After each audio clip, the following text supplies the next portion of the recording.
Ok, donc maintenant, qu'est-ce qu'on va faire? On a notre modèle là qui est pas mal piloté. Et je vais fermer ça. La seule chose qu'on ne pilote pas encore correctement aujourd'hui, c'est la mise en plan.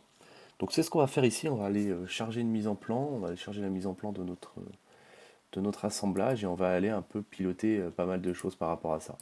Donc là, dans les éléments capturés, bah, vous double-cliquez sur la mise en plan. Vous l'ouvrez et on va commencer à piloter certaines choses dessus.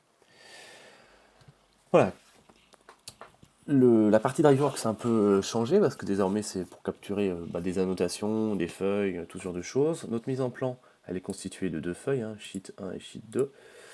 Euh, Là-dessus, qu'est-ce qu'on va faire? Bon, déjà, effectivement, encore une fois, un peu comme dans un assemblage où vous allez capturer les pièces et les sous-ensembles que vous voulez piloter, c'est la même chose avec les mises en plan, vous allez capturer les feuilles et les vues que vous souhaitez piloter. Donc là, ici, dans cet exemple, on va tout piloter, donc vous pouvez tout sélectionner. Voilà, donc j'ai tout sélectionné. Toujours un petit sauvegardé, c'est toujours pratique. Et donc, petite information qui est intéressante à noter, c'est que ici vous avez un petit aperçu, hein, vous pouvez aussi cliquer sur les... Ça correspond finalement aux différentes vues. Des fois on ne sait jamais trop quel nom, de quel nom correspond telle vue ou telle vue, donc au moins vous pouvez cliquer dessus, vous avez un petit visuel, c'est plutôt pratique. Ok, donc on va sur effectivement la feuille numéro 2 et au-delà des vues, qu'est-ce qu'on va aller capturer aussi? On va voir qu'ici il y a des annotations. Hop. Et ces annotations-là, on va aller les capturer. Donc vous allez dans la zone qui s'appelle Annotation Text. Vous cliquez sur les annotations, donc c'est des simples notes hein, qui ont été mises dans la mise en plan SolidWorks. Et nous, ce qu'on va vouloir faire, c'est aller donc, piloter le texte qui s'affiche. Donc là, je vais cliquer là-dessus. Par défaut, ça s'appelle Details Item 56 et ainsi de suite. Donc là, dans les names, vous pouvez les changer pour que ça soit un peu plus parlant. Donc là, le premier, ça va être Door Text. En fait, ajouter. Le deuxième, ça va être frame text. Le troisième, window text. Ok. Euh, Ensuite, une fois qu'on a capturé ça, on pourra les piloter. Donc une petite sauvegarde. On va retourner sur la vue numéro 1. On va aller sur bah, la vue qui est celle-ci. Et donc, ce qu'on va capturer, ça va être aussi toutes les dimensions, toutes les cotations et tous les bullages associés. Toutes les, l'intérêt de faire ça, de capturer tous ces éléments-là, ça va être de capturer surtout les positions. En fait, ce qui va se passer, c'est que quand on va générer dans le modèle, forcément notre porte, elle va être plus ou moins grande. Bon là, encore une fois, les dimensions de la porte, ça va pas non plus énormément varier, mais vous pouvez avoir des éléments, hein. Vous pouvez être amené à faire des éléments qui varient énormément en termes de dimensions. Donc ce que vous voulez garantir, c'est que quand votre élément va varier, vous voulez que finalement les annotations soient toujours bien positionnées, que ça ne se retrouve pas dans la matière, que ça ne se retrouve pas un peu n'importe où. Vous voulez toujours que ce soit bien positionné. La façon simple de faire ça, qu'on fait avec DriveWorks, c'est qu'en fait on va aller donc capturer toutes ces annotations et les positions de ces annotations. Donc il vous suffit de les sélectionner. Et en fait, lui, ce qu'il va faire, c'est qu'on va pouvoir en fait mettre de manière fixe la distance entre l'annotation et le rebord gauche, le rebord haut, droit ou bas de la vue, donc du petit encadré en pointillé. Et donc là, vous sélectionnez simplement tous les éléments qui sont à gauche, vous cliquez sur Left et vous faites Apply. Et en fait, lui, il vient garder en mémoire la distance qu'on va avoir entre nos annotations, nos dimensions et le bord gauche de notre vue. Et ensuite, il vous suffit de faire exactement la même chose, par exemple sur les annotations du bas, en cliquant sur Bottom, vous faites Apply, vous faites pareil sur les dimensions à droite, right, vous faites Apply, et vous faites pareil sur les annotations du haut. Petite chose à noter, c'est que vous voyez que celles-là, celles qui sont au-dessus, on les a aussi capturées pour, je vais la sélectionner, on les a aussi capturées pour le left et le right. Parce qu'effectivement là on a besoin pour les positionner correctement qu'elles soient à la bonne hauteur mais aussi qu'elles soient au bon niveau à droite ou à gauche. Donc ça ne, rien ne vous empêche de les capturer pour la position de gauche, de haut et de bas. Voilà, ça ici vous pouvez faire ça. Et du coup effectivement notre porte quand elle va grandir, va être plus large, bah, ça va être toujours bien positionné par rapport à sa porte, ça risque pas de se retrouver en gros à l'intérieur comme ça, hein, c'est ce qu'on veut éviter une fois que ça agrandit.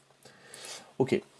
Donc une fois que j'ai fait ça, moi ce que je veux aussi aller capturer, ça va être un calque, un layer. Voilà, peut-être qu'effectivement, dans certains cas, j'ai envie de tous les éléments que j'ai mis dans un calque qui s'appelle le texte description, je veux les désactiver. Voilà, c'est pratique, hein, ça vous permettrait, si jamais vous avez une mise en plan et vous voulez afficher ou pas certaines annotations qui doivent peut-être parfois apparaître pour le client ou pas, voilà, vous pouvez jouer avec les calques pour pouvoir les désactiver, les supprimer, les cacher, ce genre de choses. Il suffit simplement de le cocher et comme ça vous pourrez piloter le cadre. Voilà, ensuite ce qu'on va faire, on va aussi aller piloter de la propriété personnalisée. Les propriétés personnalisées, ça peut être des choses par exemple qui mettent à jour les informations dans le cartouche. Donc on peut très bien piloter une propriété personnalisée, ce qui va changer la valeur du texte dans le cartouche ou quelque chose comme ça. Donc nous c'est ce qu'on va faire, on va dans Custom Properties. Donc là il y en a beaucoup, vous pouvez aller filtrer, nous c'est le part number, donc part espace no, donc vous mettez part, ça vous permet de capturer cette propriété personnalisée. Voilà, vous enregistrez. On continue dans la liste, donc là on en est à layer, on les a tous fait dans l'ordre. Ensuite on va dans File Format. File Format, ça permet de faire des exports en autre format de notre mise en plan. Donc là aujourd'hui il va générer une mise en plan en format SolidWorks. Mais on veut peut-être aussi générer cette mise en plan en format PDF. Donc pour faire ça, vous pouvez mettre en Yes sur PDF. A noter que vous voyez deux choses. Il y a Yes et il y a With Rules. Yes, simplement, ce qu'il va faire, c'est qu'il va, on va pouvoir mettre les règles pour créer la mise en plan en format SolidWorks, la nommer, lui donner le nom qu'on veut, l'enregistrer à l'emplacement qu'on veut.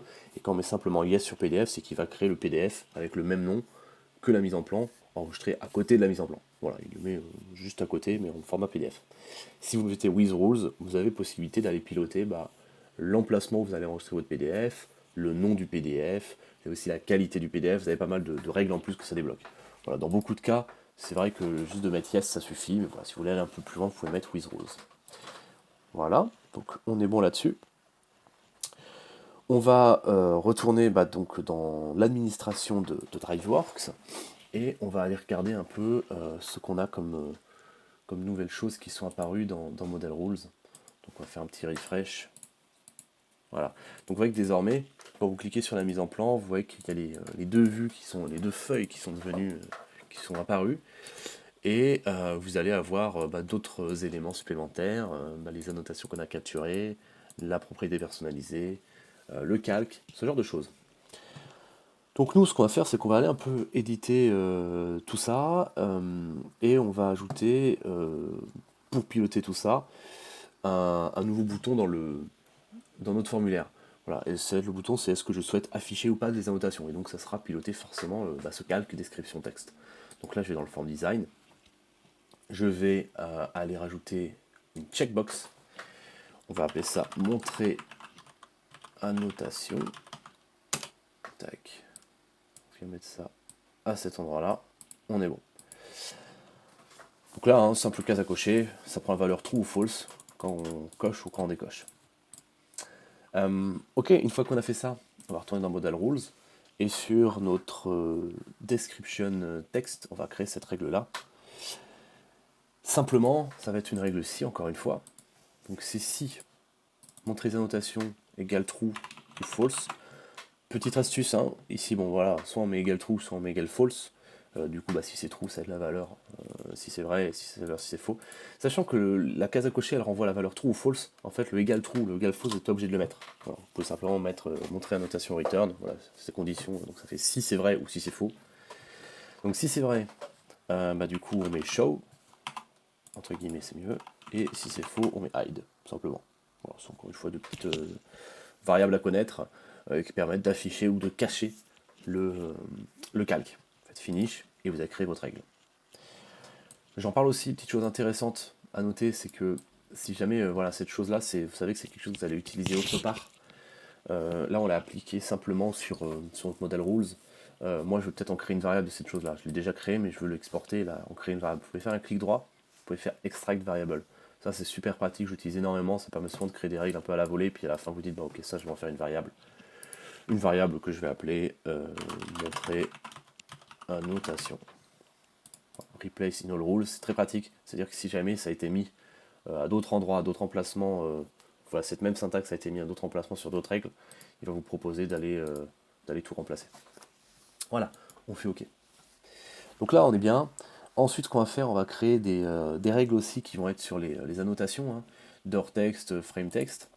Donc là, ce qu'on va vouloir faire, ça va être que automatiquement ça crée une annotation qui soit un peu parlante. Donc, par exemple, le door text, je veux peut-être afficher que c'est une porte qui fait telle dimension fois telle dimension, et pour que sur la mise en plan soit écrit assez facilement, et que peut-être que le client qui a son plan, ou l'utilisateur qui récupère le plan, la personne qui va l'exploiter, voit directement une annotation qui lui dit ok, ça a une porte de temps fois temps. Donc moi, ce que je vais faire, je vais créer une règle avec entre guillemets porte. On va mettre porte hauteur. Tac, un petit espace, le et. On va récupérer la hauteur de la porte. Alors, hauteur de la porte, dimension, hauteur porte. Voilà, on a une variable logiquement qui s'appelle hauteur porte. Vous voyez que la règle est en train de se constituer. Pensez bien à mettre les petits espaces, hein, sinon des fois ça arrive souvent qu'on oublie de mettre les espaces, et forcément il y a tout qui est collé.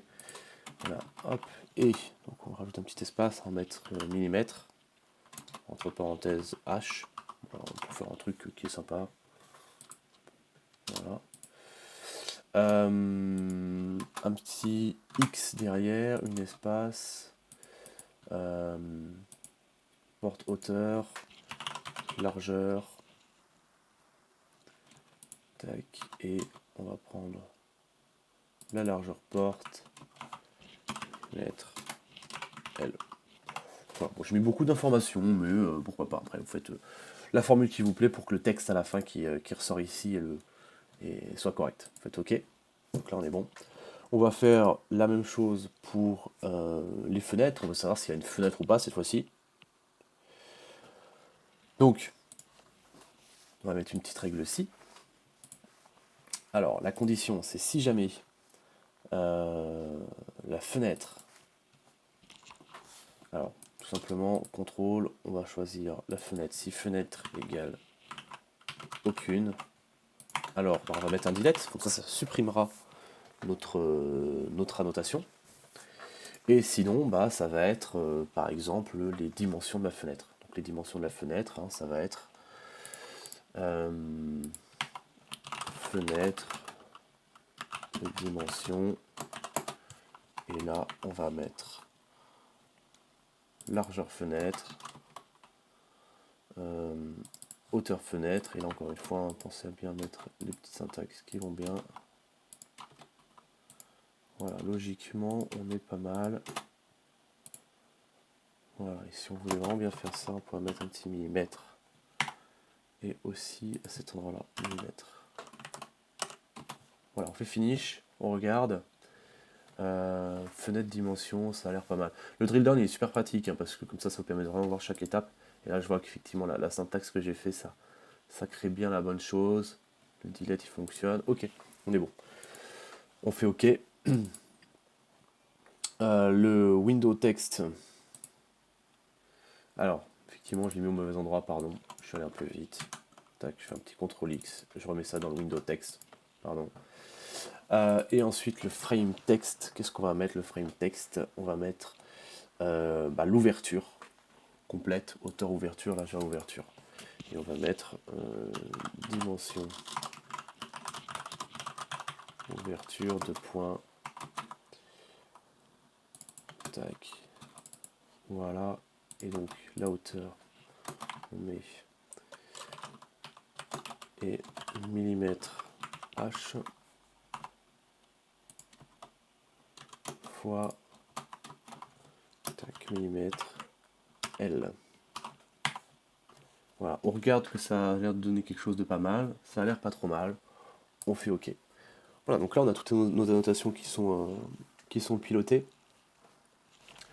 Pour ensuite la propriété part number, donc moi ici je veux par exemple que le part number, ça va être la référence de ma porte, elle soit créée à partir peut-être des dimensions de la porte. On fait une règle qui crée une espèce de code, de code article ou quelque chose comme ça. Donc comment on va faire ça? On va créer cette règle là. Donc déjà, moi ce que j'ai envie de récupérer dans mon code, ça va être les variables qui vont être la hauteur porte, largeur porte, donc hauteur porte.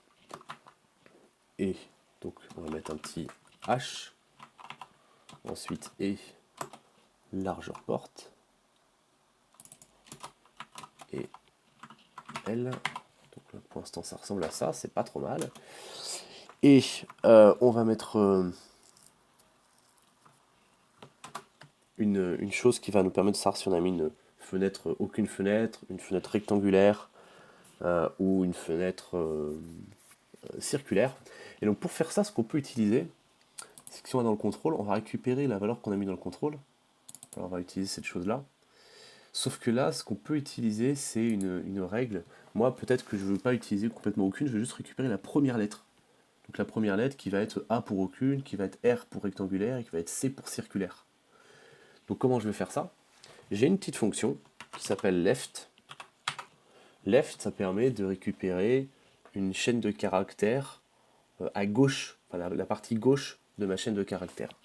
Donc ça va être left et virgule, ensuite on va récupérer sur le premier caractère. Donc vous voyez déjà une chose intéressante, donc vous écrivez left ici, bon, il faut la connaître, après si vous ne la connaissez pas, vous cliquez sur fonction. Vous avez encore une fois toutes les fonctions qui sont listées ici avec une petite description, hein, et puis la recherche, donc là si je mets left, voilà, il nous écrit sa description. Mais une fois que vous l'avez commencé à marquer cette chose-là, si vous n'utilisez pas l'assistant, ce que vous pouvez quand même faire, ici, quand vous mettez la souris à cet endroit, il vous dit ce qu'il cherche, en fait, ce que vous avez besoin de mettre. Donc là, c'est la valeur, donc ça va être le texte. Et là, ensuite, ça va être le nombre de caractères. Voilà, et donc si vous regardez la petite fonction left qui se situe ici, hein, donc c'est aucune, premier caractère, ça donne bien A. Et voilà, bon, on a créé ici, on a créé notre élément qui permet d'avoir un numéro de pièce. Voilà, très bien. Ensuite, continuons. Moi, ce que je vais vouloir faire ici, ça va être peut-être, il y a une feuille, peut-être que j'ai besoin de la générer aussi en DWG. Simplement une feuille, pas toute la mise en plan, mais juste une feuille. Pour faire ça, vous avez quelques règles spécifiques. On sait que le DWG, c'est quelque chose qu'on a souvent besoin de générer. Donc DriveWorks, ils nous ont créé quelques règles spécifiques qui permettent sur ce qu'ils appellent le sheet state, d'aller générer des fichiers DWG juste pour une seule feuille. Et pour faire ça, simplement, vous avez juste à écrire DWG à cet endroit-là. Et donc du coup, en faisant ça, il va sortir simplement cette feuille-là en DWG. Donc le sheet state aussi, à quoi il peut servir? Il peut servir à désactiver, à supprimer la feuille, si jamais il n'y en a pas besoin. Peut-être dans certains cas, votre mise en plan, vous ne voulez pas qu'une feuille se génère parce qu'elle n'est pas nécessaire. Donc vous pouvez la supprimer en mettant un delete par exemple. Voilà. Donc là, ça va générer un fichier DWG. Et globalement, là, on est bon sur notre mise en plan. Qu'est-ce qui nous reste à cet endroit-là, hein, qu'on n'a pas forcément piloté, qui n'est pas toujours nécessaire à piloter? Ça va être l'échelle de notre feuille. Donc l'échelle de notre feuille, ici, moi je ne l'ai pas piloté, pardon, l'échelle de la vue, je ne l'ai pas piloté, mais voilà, ça pourrait être intéressant à piloter pour voir une échelle plus ou moins grande qui se réadapte si jamais vous avez un modèle qui est plus ou moins grand. Donc là, bon, faut faire une petite règle qui permet de calculer en fonction de la dimension de notre pièce et la dimension de notre espace papier finalement, voilà, la bonne échelle à appliquer. Donc il y a des petites règles ça là-dessus. Là-dessus, on retrouve dans l'aide de DriveWorks les règles, ils nous ont fait des petits exemples de règles qui vont bien. Voilà là-dessus, donc là j'ai fini ça, je vais enregistrer tout ça. Et ce que je vais faire, je vais exécuter mon modèle, on va voir si ça se passe bien. Voilà, donc on va mettre une rectangulaire. En termes de dimension, on va mettre 1900 x 985 par exemple. Largeur fenêtre, on va mettre 300 x 250. On va prendre ce modèle-là, on va montrer les annotations, on va faire Finish. Tac. Et on va générer tout ça.